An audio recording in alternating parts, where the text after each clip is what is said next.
हे दोस्तों, मैं चिराग एक और वीडियो के साथ अकाउंट्स विद चिराग चैनल पर आपका वेलकम करता हूं, जहां आप कॉन्सेप्ट को रटते नहीं, कॉन्सेप्ट को समझते हैं। तो देखिए, आज हम कवर कर रहे हैं क्लबिंग ऑफ इनकम की सेकंड वीडियो। वैसे मैंने सोचा था कि दो वीडियो में सारा पार्ट कवर हो जाएगा, लेकिन मेरे एस्टिमेट रॉन्ग ही होते हैं और इस केस में भी रॉन्ग हो गया। तो जनरली हम 3 वीडियो में इसको कवर करेंगे, क्योंकि आपको पता है कि हर वीडियो के साथ एग्जाम्पल भी होते हैं और वो समझाना भी ज़रूरी होता है। इसलिए इसको 3 वीडियो में कवर कर लेंगे, जिससे आपको सारा टॉपिक समझ में आ जाए। अब देखिए, यहाँ पे हम सबसे पहला टॉपिक देख रहे हैं आज की वीडियो में, clubbing of income arising to spouse, section 64 sub section 1.2। Spouse का मतलब आप सबको पता ही है, हस्बैंड के केस में वाइफ हो गई और वाइफ के केस में हस्बैंड। अब देखिए, यहाँ पे पहला केस दे रखा है रेमुनरेशन टू स्पाउस। एग्जाम्पल के थ्रू समझेंगे, आराम से आपको समझ में आ जाएगा। देखिए, जैसे आप खुद के एग्जाम्पल ही सोच लीजिए कि जैसे अगर मैं खुद का एग्जाम्पल सोच रहा हूँ, तो जैसे मैं बोल रहा हूँ कि मेरी वाइफ वो जिस कंपनी में जॉब कर रही है वहाँ पर मेरा सब्सटेंशियल इंटरेस्ट है। मतलब हस्बैंड का क्या है, सब्सटेंशियल इंटरेस्ट है। सब्सटेंशियल इंटरेस्ट का मतलब क्या होता है कि 20% या उससे ज़्यादा के वोटिंग राइट हो गए, इक्विटी शेयर का पावर हो गया। तो यहाँ पे हम बोल सकते हैं कि 20% या उससे ज़्यादा के मेरे पास इक्विटी शेयर है उस कंपनी के, जिस कंपनी में मेरी वाइफ जॉब कर रही है, जिस कंपनी में मेरी वाइफ को रेमुनरेशन मिल रहा है। याद रखना, मेरी वाइफ के पास कोई क्वालिफिकेशन नहीं है, कोई एक्सपीरियंस नहीं है, लेकिन वो मेरे इन्फ्लुएंस के थ्रू एक तरीके से कंपनी में उसकी जॉब लगी है। तो जो भी उसको सैलरी मिलेगी वो मेरी इनकम में क्लब हो जाएगी। लेकिन अगर मेरी वाइफ के पास कोई एक्सपीरियंस है, कोई क्वालिफिकेशन है, प्रोफेशनल टेक्निकल नॉलेज है, जैसे मैं बोल सकता हूँ एमबीए की, एचआर की, ह्यूमन रिसोर्स की डिग्री ली हुई है और पर्टिकुलर उसको जनरल मैनेजर की पोस्ट लगी हुई है, ऐसे बोल सकता हूँ ह्यूमन रिसोर्स मैनेजर की पोस्ट लगी हुई है, कोई सा भी एग्जांपल ले लीजिए। अगर आपको पता है कि उसके पास वो क्वालिफिकेशन है, वो एक्सपीरियंस है, तो उस केस में जो भी वो इनकम अर्न करेगी वो क्लब नहीं होगी, वो मेरी इनकम के साथ जुड़ेगी नहीं। लेकिन अगर उसके पास कोई क्वालिफिकेशन है ही नहीं, एक्सपीरियंस नहीं है और मेरे इन्फ्लुएंसिंग पावर के थ्रू अगर उसकी जॉब लगी है, तो सीधी सी बात है, जो भी इनकम होगी वो मेरी इनकम में ही क्लब होगी। ठीक है, तो यहाँ पे यही बोल रहा है, any remuneration received by spouse from a concern in which other spouse है सब्सटेंशियल इंटरेस्ट। तो हमारे एग्जाम्पल में क्या है, ये जो स्पाउस है वो है wife. Any remuneration received by wife from a concern from A company in which other spouse in which husband has substantial interest shell be clubbed in the hands of the spouse who has substantial interest. जिसके पास substantial interest है, मतलब husband के पास। अब याद रखना, substantial interest के लिए, calculation के लिए, हस्बैंड के साथ साथ उसके रिलेटिव के जो भी इंटरेस्ट है या जो भी परसेंटेज का पार्ट है वो भी जोड़ दिया जाता है। जैसे फॉर एग्जांपल कि इस पर्टिकुलर कंपनी में मेरे पास सिर्फ 15% शेयर थे, लेकिन मेरे भाई के 10% थे, तो टोटल मिला के 25% हो गए। तब भी मेरा सब्सटेंशियल इंटरेस्ट कहा जाएगा, क्योंकि हस्बैंड के साथ रिलेटिव को भी जोड़ा गया है। तो यहाँ पे यही बोल रहा है। एक बार इसको मैं हटा देता हूँ, इरेज कर लेता हूँ, और आपको बताया कि मैंने नया टैब लिया है, तो ये पूरा इरेज अलग से करना पड़ता है, क्योंकि ऐसे बहुत सारे सॉफ्टवेयर आते हैं। अब मैं अलग से कोई सॉफ्टवेयर डाउनलोड करना नहीं चाहता, तो इसलिए मैं बीच बीच में वीडियो को पॉज करके इनको इरेज कर देता हूँ, ताकि आपको जो भी ये पॉइंट लिखे हुए वो ढंग से समझ में आ जाए। ठीक है, तो देखिए यहाँ पे यही बोल रहा है, सब्सटेंशियल इंटरेस्ट में individual is deemed to have substantial interest in concern if individual along with his relative beneficially hold 20% और more equity share at any time during previous year. इसी तरीके से देखिए, ये तो कंपनी के पॉइंट ऑफ व्यू से बोल रखा है। आप फर्म में भी बोल सकते हो कि फर्म में जनरली जो प्रॉफिट में उसका हिस्सा है एक तरीके से, तो हम पार्टनर की बात कर सकते हैं कि जनरली एक एक्स नाम का पार्टनर है, वो किसी फर्म में है, और उस फर्म में उसने अपनी वाइफ को क्या कर रखा है, जॉब पे लगा रखा है, किसी जनरल मैनेजर की पोजीशन पे, किसी डायरेक्टर की पोजीशन पे लगा रखा है उस पर्टिकुलर फर्म में। तो जो वाइफ की इनकम है वो एक्स की इनकम में जुड़ जाएगी, पर कब, अगर वाइफ के पास कोई एक्सपीरियंस क्वालिफिकेशन नहीं है। ठीक है, अब देखिए यहाँ पे बोल रहा है कि individual along with his relative. तो यहाँ पे रिलेटिव का मतलब क्या है, अगर मेरे एग्जाम्पल देखिए, एक ही एग्जाम्पल पे टिके रहना। अगर जो लड़कियां हैं, गर्ल्स, वो सोचती हैं कि वाइफ यानी हम हैं और हस्बैंड, हमारा हस्बैंड किसी कंपनी में जॉब कर रहा है, तो वैसे सोच सकते हैं। लेकिन देखिए, मैं as a male generally example मेरा यही बनता है कि मैं हस्बैंड, मेरी वाइफ किसी कंपनी में जॉब कर रही है, ऐसे सोच सकते हैं। तो यहाँ पे रिलेटिव में यही बोल रहा है कि हस्बैंड, तो हस्बैंड की वाइफ ये हो गया, उसका भाई हो गया हस्बैंड का, उसकी बहन हो गई। पर याद रखना, देखिए अगर वाइफ का एग्जाम्पल लेते हो तो वाइफ से रिलेटेड हस्बैंड हो गया, और वाइफ का भाई वाइफ की बहन। ठीक है, ब्रदर सिस्टर, इस तरीके से पार्ट पर्टिकुलर आपको सोचना है। तो अगर हस्बैंड का सोच रहे हो तो उसकी वाइफ, उसका भाई, उसकी बहन, या उसके लीनियल असेंडेंट, मतलब उसके पूर्वज हो गए, जैसे उसके फादर हो गए, ग्रैंडफादर हो गए, ये हो गया। डिसेंडेंट में क्या हो गया, उसका बेटा हो गया, हस्बैंड की बात करें तो बेटा बेटी जो भी हो गया, फिर उसके आगे के जो भी हो गए डिसेंडेंट, तो वो सारे पार्ट इसमें आ जाते हैं। ठीक, अब देखिए एग्जाम्पल के फॉर्म में देखोगे तो आराम से समझ में आएगा। यहाँ पे क्या बोल रहा है, X is a partner in a partnership concern N is entitle to 50% share of profit of the firm. तो यहाँ पे सीधी सी बात कर रहा है कि एक्स जिसके पास सब्सटेंशियल इंटरेस्ट है इस पर्टिकुलर फर्म में क्योंकि उसके पास प्रॉफिट का हिस्सा है। Mrs X is employed as the general manager of firm and is getting salary of 25,000 per month. तो उसने अपनी वाइफ को जनरल मैनेजर की पोस्ट पे रख दिया और वो सैलरी 25,000 रुपये पर महीने कमा रही थी। Taxable salary of Mrs x will be club with the total income of x under head income from salary, क्योंकि उसके पास कोई एक्सपीरियंस क्वालिफिकेशन नहीं है। ऐसा पर्टिकुलर मैंने एग्जांपल में कहीं नहीं दे रखा, इसका मतलब कोई क्वालिफिकेशन नहीं है। लेकिन अगर मिसेस एक्स के पास कोई टेक्निकल प्रोफेशनल नॉलेज होती, कोई एक्सपीरियंस होता और उस बेसिस पे उसको सैलरी मिलती, then the salary would not be clubbed. तब सैलरी क्लब नहीं होगी और मिसेस एक्स की अलग से टैक्सेबल होगी। ठीक है, तो वो मिस्टर एक्स में नहीं जुड़ेगी। वैसे देखिए यहाँ पे जोड़ने वाला एग्जांपल बता रखा है, कह रहा है Mr X is a CA in practice, he engages his wife Mrs X as an employ for audit works and pay a sum of ₹20,000 per month towards salary.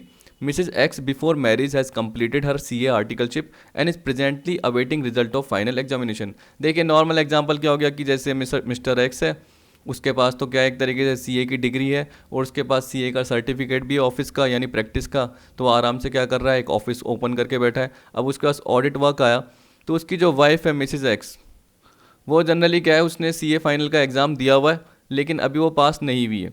तो तब तक उसके पास नॉलेज तो है क्योंकि उसने ट्रेनिंग ली हुई। आपको पता है कि 2.5 ईयर की जनरली ट्रेनिंग होती है, 3 ईयर्स की समथिंग ट्रेनिंग होती है। तो ट्रेनिंग जब उनकी होती है तो उनको सारी नॉलेज होती है ऑडिट वर्क की। तो उसके हस्बैंड ने इसको काम सौंप दिया मिसेज एक्स को और उसको 20,000 पर मंथ की सैलरी भी दे रहा है। तो उस केस में बताइए कि क्लब होगी या नहीं होगी? मैं क्या बोलूँगा, क्लब नहीं होगी, सीधी सी बात।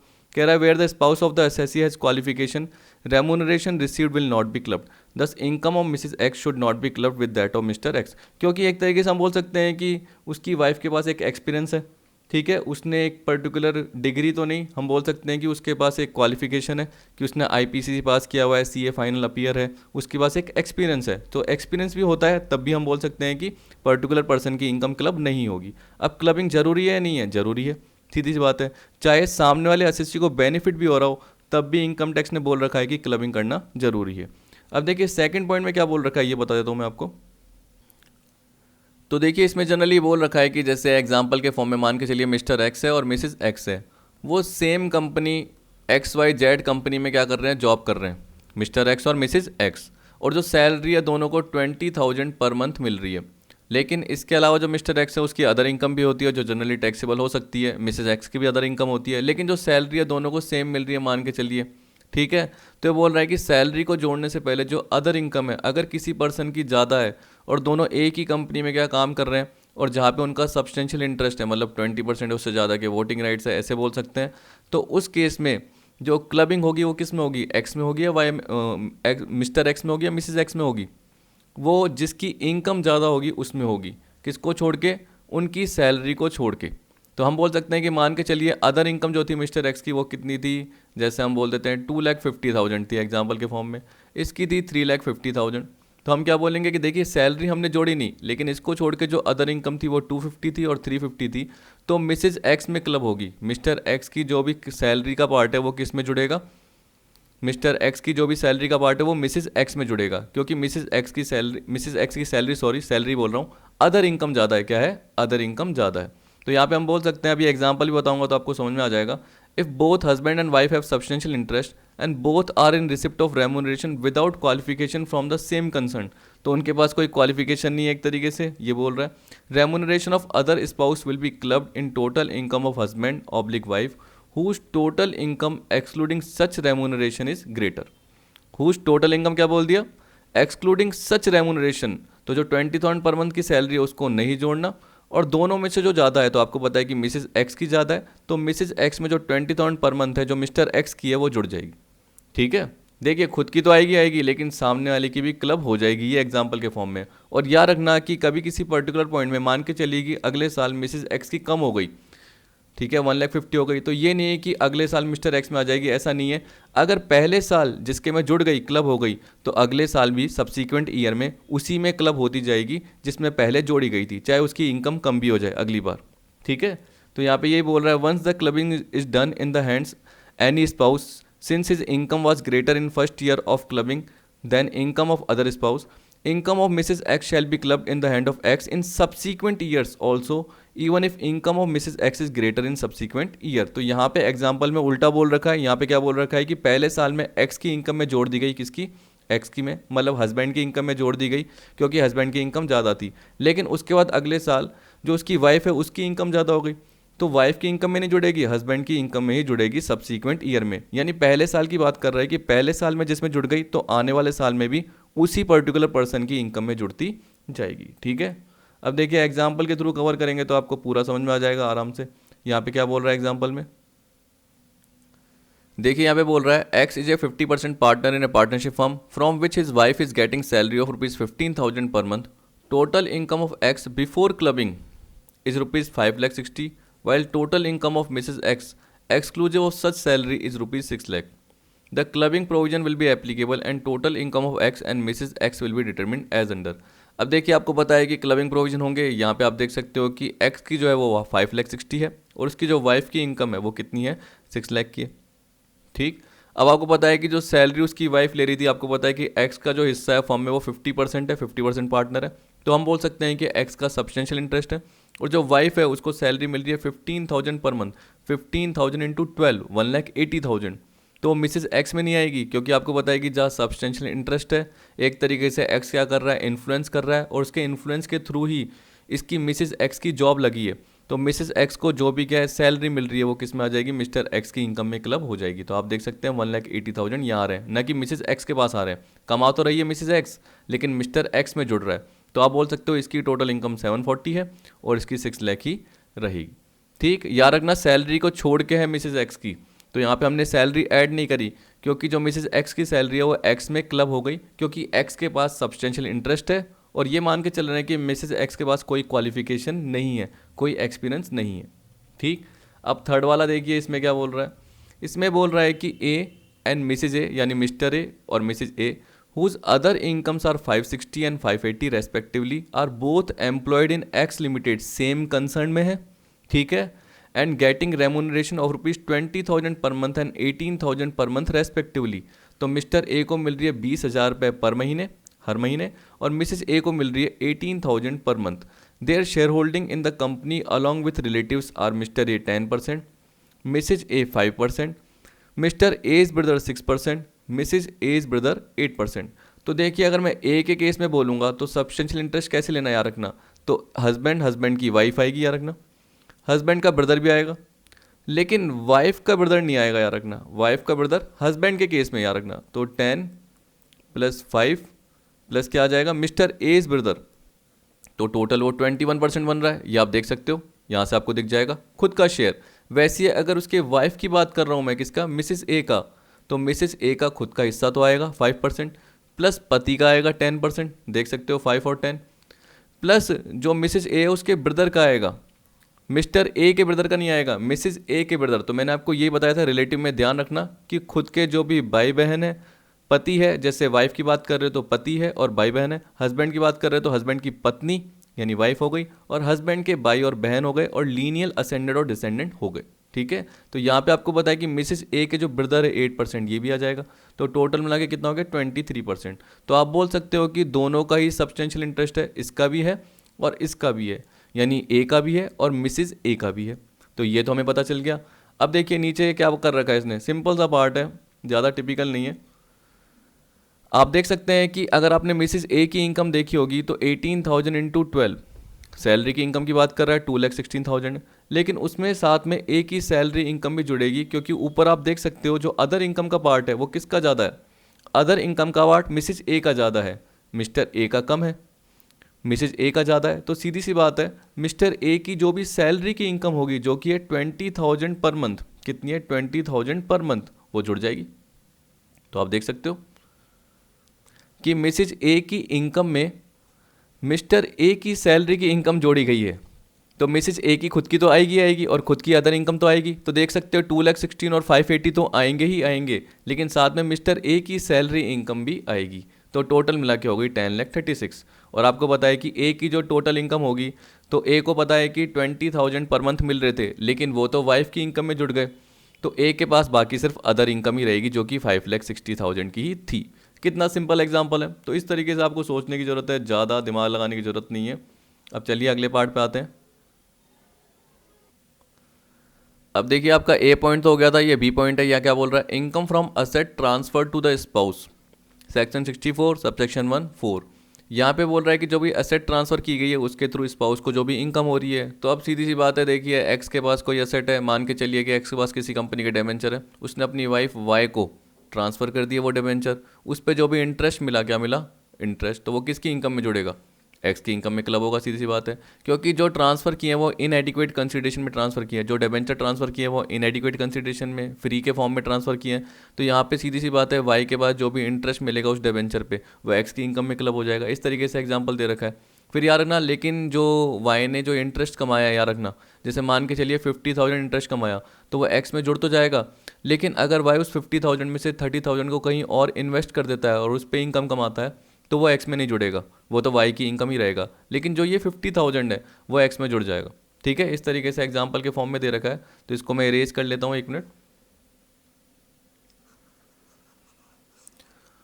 फिर हम आगे पार्ट कवर कर लेते हैं।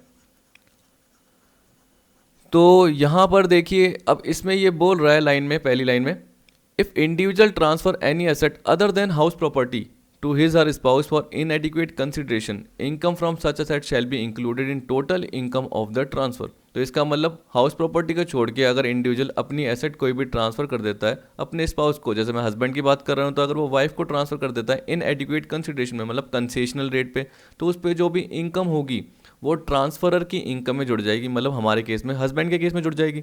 जैसे यहाँ पे एग्जांपल में बोल रहा है, मिस्टर पीसी जो एक हस्बैंड है वो ट्रांसफ़र करता है एक्स लिमिटेड के डिबेंचर अपनी वाइफ को फॉर इनएडिक्वेट कंसिडरेशन। अब उसकी वाइफ क्या करती है, उस पर इंटरेस्ट अर्न करती है, तो इंटरेस्ट जो भी अर्न होगा वो वाइफ के हैंड में टैक्सेबल नहीं होगा, वो हस्बैंड के हैंड में टैक्सेबल होगा, मतलब मिस्टर पीसी के हैंड में क्लब हो जाएगा, यानी उसकी इनकम में जुड़ जाएगा। अब देखिए पॉइंट टू रिमेंबर में क्या बोल रहा है, transfer of house property by individual to spouse for inadequate consideration, transfer shall be deemed as owner of house property. Transfer जो भी होगा वो क्या माना जाएगा, डीम्ड ओनर माना जाएगा हाउस प्रॉपर्टी का अंडर सेक्शन 27, जो कि आपने हाउस प्रॉपर्टी में पढ़ा हुआ है। And income from such house properties tax in the hand of transferor. तो ये तो जनरली आपने किस में पढ़ा था, हाउस प्रॉपर्टी वाले पार्ट में कवर किया था। पर ये बोल रहा है capital gain on transfer of such house property clubbed in the hand of transferor. तो इसका मतलब क्या हो गया कि हाउस प्रॉपर्टी जिसको दी है, जैसे वाइफ को दी है, अगर उसको बेच देती है उस पर क्या होता है, जनरली आपको पता है कैपिटल गेन का पार्ट आता है। तो कैपिटल गेन का जो भी फायदा है वो किस में क्लब हो जाएगा, ट्रांसफरर के हैंड में क्लब हो जाएगा। ठीक है, जिसने हाउस प्रॉपर्टी का क्या किया था, ट्रांसफर किया था। अब देखिए उसके बाद सेकंड पॉइंट क्या दे रखा है,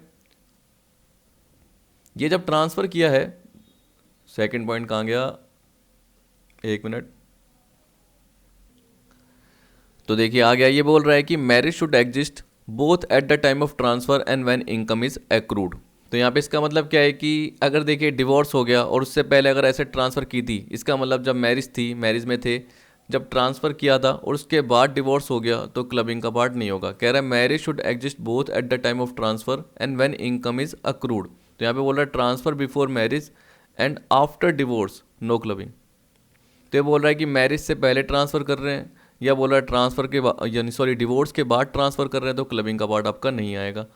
थर्ड में बोल रहा है if any properties acquired by the wife out of the pin money, जो पॉकेट मनी होती है एक तरीके से, आपको पता है कि जो पर्टिकुलर हस्बैंड जो भी अर्न करता है उसमें से कुछ हिस्सा क्या करता है, वाइफ को दे देता है।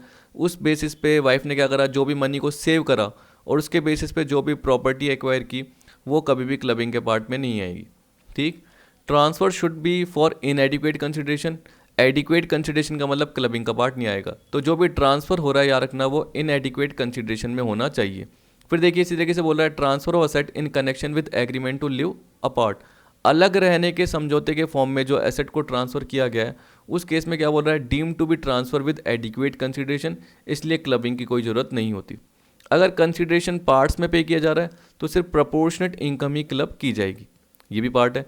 Change in identity of transferred asset, if transferred asset है change the shape and identification then income from such change asset shall be club. ये बोल रहा है कि अगर जो ट्रांसफर एसेट है उसकी जो शेप आइडेंटिफिकेशन चेंज हो गया, जिसका मैंने एक एग्जांपल भी नीचे कवर कर रखा है, आपको बता देता हूँ 1 मिनट, जिससे आपको आइडिया हो जाएगा। देखो यहाँ पे बोल रखा है कि Mr PC gifted share to his wife, क्या दिया, शेयर दिया। अब वाइफ ने क्या करा, उसको बेचकर उससे हाउस खरीद लिया। तो आपको पता है कि एक तरीके से जो भी शेयर है उसकी शेप साइज चेंज हो गई और वो किस में कन्वर्ट हो गया, हाउस में कन्वर्ट हो गया। अब उसकी वाइफ ने क्या करा, उसको किराए पे दे दिया, तो जो भी रेंट मिला वो भी क्लब होगा। याद रखना, वाइफ को जो भी हाउस प्रॉपर्टी पे रेंट मिला है वो मिस्टर पीसी की इनकम में जुड़ जाएगा। तो यहाँ पे ये बोल रहा है the income from house property shell be clubbed in the hand of Mr PC, इस तरीके से बोल रखा है। फिर देखिए क्या बोल रहा है, no clubbing on accretion of income. ये जनरली मैंने एग्जांपल आपको बताया था कि इनकम ऑन इनकम क्लब नहीं होगी। यहाँ पे हम किसकी बात कर रहे हैं कि देखिए यहाँ पे शेयर बेच रहे हैं और शेयर के थ्रू हाउस खरीद रहे हैं, तो एसेट बेच के एसेट ले रहे हैं और उस एसेट पे इनकम हो रही है, तो इनकम तो पहली बार ही हुई ना। लेकिन अगर इस रेंट को जो भी वाइफ ने रिसीव किया है, मान के चलिए कि उसको 20,000 पर मंथ मिलता था, तो इसका मतलब क्या होगा, मान के चलिए कि उसको 240 अर्न हो गए साल के, उसमें से उसने कुछ हिस्सा मान के चलिए 1,50,000 क्या कर दिया, शेयर मार्केट में इन्वेस्ट कर दिया, तो ये 250 तो पीसी के हैंड में क्या हो जाएगा, टैक्सेबल हो जाएगा, यानी क्लबिंग में जुड़ जाएगा इनकम में। लेकिन जो 150 वाइफ ने क्या कर रहे हैं, इन्वेस्ट किए हैं और उस पर वो अर्न कर रही है, इनकम अर्न कर रही है, तो वो पार्ट नहीं आएगा, क्योंकि आपको पता है कि रेंट आपने जोड़ दिया है, तो इनकम पर जो इनकम है वो पार्ट नहीं जुड़ेगा। 150 में मान के चलिए कि जैसे 8% के अकॉर्डिंग इंटरेस्ट मिला, तो जो 8% जो भी इंटरेस्ट निकल रहा है वो कभी भी क्लब नहीं होगा, लेकिन रेंट क्लब हो जाएगा। तो यहाँ पे ये बोल रहा है income from transferred asset is to be clubbed, but income on income is not clubbed. Income derived on the accretion of transferred property can not be clubbed. ठीक है, यहाँ पे इसका मतलब है कि जो भी इनकम अर्न कर रहे हैं, अगर उसको कहीं और इन्वेस्ट करते हैं और उससे जो इनकम होती है वो कभी भी क्लब नहीं होगी, पहली जो इनकम है वो क्लब हो जाएगी। तो यहाँ पे ये एग्जाम्पल में बोल रखा है X transfer 10,000 bonds of IDBI to his wife Mrs X. ठीक है, Mrs X receive interest of 70,000 per annum on the bonds, ₹70,000 is to be clubbed in the hand of Mr X. सीधी सी बात है, क्योंकि आपको पता है कि यहाँ पे एक्स ने अपनी वाइफ को बॉन्ड ट्रांसफ़र किए और उस पर जो इंटरेस्ट कमाया मिसेस एक्स ने वो एक्स की इनकम में जुड़ जाएगा। लेकिन मिसेस एक्स ने क्या करा, उसमें से 50,000 जो जमा थे इंटरेस्ट की इनकम में से, वो जमा करा दिए किसी कंपनी में जिसपे उसको इंटरेस्ट मिल रहा है 10% पर एनम। तो उस 50,000 का जो 10% यानी 5,000 रुपीज़ मिला है इंटरेस्ट का पार्ट, वो इंटरेस्ट ऑन इंटरेस्ट है, वो इनकम ऑन इनकम है, इसको क्लब नहीं किया जाएगा। ठीक है, तो ये बोल रहा है then interest of ₹5,000 per annum received by her on deposit will not be clubbed in the income of Mr x. तो मिस्टर एक्स में क्लब नहीं होगा, वो मिसेस एक्स के हैंड में ही टैक्सेबल कहलाएगा। अब देखिए यहाँ पे बोल रहा है appropriation when transferred asset is invested in business. क्या होता है कि जैसे यहाँ पे एग्जांपल में बोल रखा है कि एक्स जो एक हस्बैंड है, उसने अगर अपनी वाइफ को क्या करा, कोई प्रॉपर्टी दी या एक तरीके से जो भी अमाउंट दिया, वो उसने क्या करा, किसी पर्टिकुलर बिजनेस में इन्वेस्ट कर दिया, तो तब कितना पार्ट एक तरीके से क्लबिंग के फॉर्म में आएगा, हम बोल सकते हैं कि कितना पार्ट एक्स की इनकम में जुड़ेगा, वही पर्टिकुलर केस बोल रखा है। जरूरी नहीं है कि वाई को जो भी इनकम अर्न हो रही है उसने पूरा का पूरा पार्ट बिजनेस में इन्वेस्ट कर दिया या जो भी अमाउंट मिला है पूरा का पूरा इन्वेस्ट कर दिया। तो अलग केस है, एक बार देख लेते हैं कि क्या बोल रहा है इसमें। देखिए अब इसमें दे तो रखे हैं पॉइंट, लेकिन आपको ये एग्जांपल के थ्रू ही प्रॉपर समझ में आएंगे, फिर भी मैं एक बार बोल के बता देता हूँ। ये बोल रहा है find total investment of the transferee in the business on first day of previous year. तो सीधी सी बात है, एक ट्रांसफ़र होगा और एक ट्रांसफ़र ही होगा। तो यहाँ पे हम सीधी सी बात बोल रहे हैं कि एक्स अगर क्या कर रहा है, अपना जो भी अमाउंट या एक तरीके से गिफ्ट के फॉर्म में जो पार्ट दे रहा है, क्योंकि एसेट की बात कर रहा है, तो जो भी प्रॉपर्टी है एसेट किसको दे रहा है, अपनी वाइफ को दे रहा है। अब वाइफ ने क्या करा, उसको अगर बिजनेस में इन्वेस्ट किया हुआ है, तो ये बोल रहा है कि जो ट्रांसफ़र ही है वाई ने बिजनेस में कितना इन्वेस्ट किया है, वो पहले देखिए टोटल इन्वेस्टमेंट। उस टोटल इन्वेस्टमेंट में जो एक्स ने एसेट ट्रांसफ़र करी थी उसका कितना हिस्सा है, क्योंकि ज़रूरी नहीं कि वाई सारा का सारा हिस्सा एक्स का अपने बिजनेस में लगा दे, क्या पता कुछ ना कुछ नॉर्मल हिस्सा लगाए। मान के चलिए जैसे एग्जांपल के फॉर्म में बोल रहा हूँ कि एक्स ने वाई को 10 लाख की कोई प्रॉपर्टी दी, ठीक है, या 10 लाख का अमाउंट दिया गिफ्ट के फॉर्म में। अब वाई ने उसको क्या करा, उसमें से 6 लाख का हिस्सा ही बिजनेस में लगाया, ऐसे ही हो सकता है। तो उस केस में आपको होता है कि प्रपोर्शनेट इनकम ही क्लब की जाएगी, यानी उससे रिलेटेड, उस इन्वेस्टमेंट से रिलेटेड जितनी इनकम हुई है तो उसका सिर्फ प्रपोर्शनेट हिस्सा ही क्लब किया जाएगा। तो यहाँ पे यही बोल रहा है find out the amount invested by the transferee out of the asset transfer to her for inadequate consideration on first day of previous year in the said business. तो आपको यही बोल रखा है कि जो आपको बिजनेस बता रखा है जिसमें वाई ने अमाउंट इन्वेस्ट कर रखा है, तो उसने जो टोटल इन्वेस्टमेंट किया है उसमें से एक्स ने कितना दिया था पहले वो निकालिए। फिर बोल रहा है find out taxable income from business, फिर बिजनेस की जो भी इनकम है वो निकालिए। If transferee becomes partner of A firm by investing the said asset capital contribution only interest is considered because share of profit from firm is exempted. यहाँ पे बोल रहा है कि अगर वाई किसी बिजनेस में इन्वेस्ट करता है और वो बिजनेस क्या है, पार्टनरशिप फर्म का है, तो उस केस में जो भी वाई ने कैपिटल कंट्रीब्यूशन किया है उस पर इंटरेस्ट का पार्ट तो आएगा, लेकिन जो प्रॉफिट का हिस्सा है वो कंसीडर नहीं किया जाएगा क्योंकि वो एग्जम्प्ट होता है। फिर फोर्थ पॉइंट में क्या बोल दिया, amount which shall be included in hand of transfer is determined as follows. सीधी सी बात है, टोटल इन्वेस्टमेंट नीचे आएगा जिसे 1 बोल रहा है, उसमें से जो 2 बोल रखा है वो कितना हिस्सा है, जो एक तरीके से बोल सकते हैं कि एक्स ने कितना दिया, या हम बोल सकते हैं कि वाई ने एक्स का कितना हिस्सा बिजनेस में लगाया है, वो जनरली आ जाएगा 2 के फॉर्म में। और 3 के फॉर्म का मतलब क्या है कि टोटल इनकम, तो टोटल इनकम में कितना हिस्सा होगा, तो 1 का मतलब क्या हो गया, टोटल इन्वेस्टमेंट, उसमें से कितना हिस्सा वाई के पास है, जो वाई ने क्या कर रखा है, बिजनेस में लगा रखा है, इनटू यहाँ पे क्या आ रहा है, इनकम, तो इनकम का कितना प्रोपोर्शन होगा जो क्लब होगा। अब एग्जाम्पल के फॉर्म में आपको समझ में आएगा, इतना मैंने बता दिया, लेकिन फिर भी आपको एग्जाम्पल के थ्रू ही समझ में आएगा। तभी मैं क्या कर रहा हूँ कि जहाँ जहाँ मुझे लग रहा है टिपिकल है वहाँ मैं एग्जाम्पल भी आपको कवर करवाते जा रहा हूँ। तो देखिए यहाँ पे यही बोल रहा है, एग्जाम्पल पढ़िए एक बार। देखिए यहाँ पे बोल रहा है, X and Y from a partnership from 1 April 19, profit sharing ratio दे रखा है 2:3, by investing ₹10 lakh and ₹15 lakh respectively. याद रखना कि एक्स ने 10 लाख इन्वेस्ट करें और वाई ने कितने करें, 15 लाख। प्रॉफिट शेयरिंग रेशो 2:3 दे रखा है। The investment has been finance from the following sources. जो इन्वेस्टमेंट 10 लाख का इन्वेस्टमेंट किया है वो यहाँ से फाइनेंस हुआ। तो देख सकते हैं कि एक्स को अपनी पत्नी से 6,60,000 मिले, उसको उसने अपने बिजनेस में लगा दिया पार्टनरशिप फॉर्म में, याद रखना। और पास सेविंग थी जो एक्स की थी वो 340 थी। वैसे ही वाई को जनरली अपनी पत्नी से 8 लाख मिले और 7 लाख थे उसने उसकी पास सेविंग थी। तो टोटल मिला के एक्स ने 10 लाख लगाए और वाई ने 15 लाख लगाए, ये आपको पता है। फिर बोल रहा है, for the year ending March 31, 19, share of profit from the firm is as follows. Interest on capital जो 12% मिला, 10 लाख का 12% होता है 120, 15 लाख का 12% होता है 180।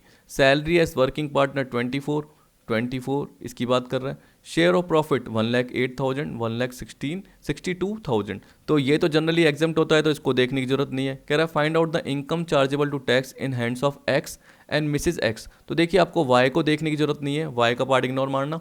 इसको मैं इरेज कर देता हूँ पूरे क्वेश्चन के जो भी है मैंने पार्ट लिखे हुए, फिर आपको आराम से समझ में आ जाएगा। तो 1 मिनट।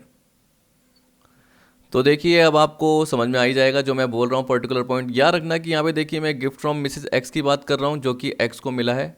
तो आप बोल सकते हैं कि जो टोटल इन्वेस्टमेंट है वो कितने का है, 10 लाख का है। ठीक है, याद रखना कि एक्स ने क्या कर रखा है, कैपिटल जो बिजनेस में लगा रखी है, कैपिटल कॉन्ट्रीब्यूशन के फॉर्म में 10 लाख लगा रखे हैं। उसमें से जो गिफ्ट मिला है मतलब इनएडिक्वेट कंसिडरेशन के फॉर्म में मिला है वो 6,60,000 का पार्ट मिला है। उसमें जनरली इनकम का पार्ट कितना है ये बोल रहा है। अब आपको पता है कि 10 लाख में से 12% 1,20,000 जो होता है वो पूरी इनकम है। तो उस टोटल इनकम में से 1,20,000 में क्लबिंग का पार्ट कितना है, तो आपको पता है कि क्लबिंग का पार्ट कितना होगा, 6,60,000 अपॉन 10 लाख, तो इंटू 1,20,000। इस तरीके से आपको सोच के चलना है, सिंपल सा पार्ट है, ज़्यादा टिपिकल नहीं है। तो यहाँ पे यही बोल रखा है, शेयर और प्रॉफिट क्या होगा, एग्जम्प्ट होगा मिस्टर एक्स के हैंड में, निल। फिर आपको बोल रहा है सैलरी फ्रॉम फॉर्म, ये तो टैक्सेबल होगी, लेकिन जो इंटरेस्ट ऑन कैपिटल का पार्ट है उसका हिस्सा निकालना पड़ेगा। तो वो कैसे निकला, मैंने आपको बताया 6,60,000 अपॉन नीचे क्या आएगा, 10 लाख का पार्ट आएगा, और इनटू यहाँ पे साइड में क्या हो जाएगा, 1,20,000 का पार्ट आ जाएगा। ठीक है, जिसे हम बोल सकते हैं कि जो ये हिस्सा है एक तरीके से जो 1,20,000 के हिसाब से मैंने निकाला, तो ये 79,200 का पार्ट आएगा, 79,200 का पार्ट आएगा। और ये भी याद रखना कि ये इधर क्यों आ रहा है मिसेज एक्स में, क्योंकि मिसेज एक्स ने गिफ्ट में दिया था 6,60,000 का पार्ट। तो आप देख सकते हो कि जो मिस्टर एक्स ने कैपिटल कंट्रीब्यूट की थी फॉर्म में, वो बोला 10 लाख की कंट्रीब्यूट की थी। कितने की थी, 10 लाख की कंट्रीब्यूट की थी। उसमें से 660 का हिस्सा मिसेज एक्स ने प्रोवाइड किया था। तो जो भी 10 लाख पे 12% जो 120 की टोटल इनकम हुई है उसमें से कितना प्रोपोर्शन है, 660 अपॉन 10 लाख वाला प्रोपोर्शन, मतलब यानी 79,200 है जो मिसेज एक्स का है, जो मिस्टर एक्स के पास है। तो इसलिए मिस्टर एक्स क्या बोलेगा कि बाकी जो पार्ट है, बाकी का मतलब क्या हो गया, 10 लाख में से 6,60,000 गए, बाकी जो 3,40,000 है उसके अकॉर्डिंग जो इनकम होगी 40,800 वो तो मेरी होगी, लेकिन ये मिसेज एक्स की होगी। जो भी मुझे 120 मिल रहे हैं, मिस्टर एक्स क्या बोल रहा है, जो भी 120 मिल रहे हैं उसमें से 79,200 हिस्सा मिसेस एक्स के द्वारा जो अमाउंट दिया गया है उसका है, क्योंकि मैंने उसको अपने फॉर्म में इन्वेस्ट कर दिया था, मिस्टर एक्स बोल रहा है।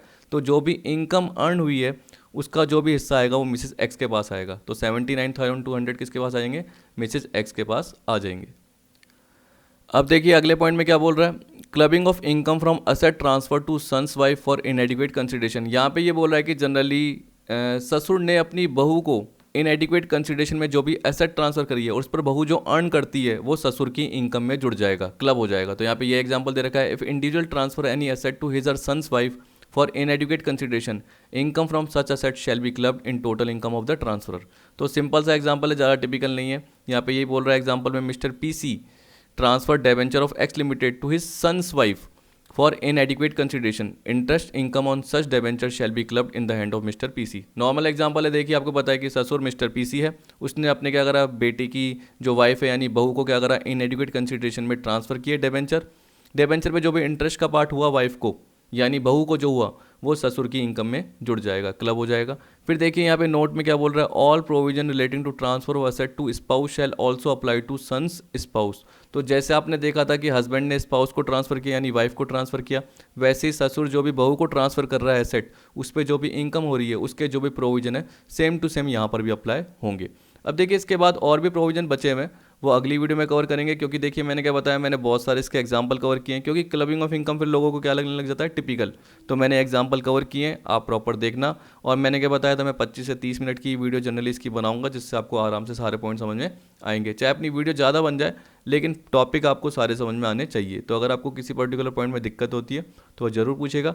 वीडियो पसंद आती है तो वीडियो को लाइक जरूर करना है, शेयर मत कीजिएगा, क्योंकि ये आपकी अनलिस्टेड है। जब जब मैं पब्लिक में शेयर करता हूँ तो वो ज़रूर आप शेयर कर दीजिएगा, ठीक है।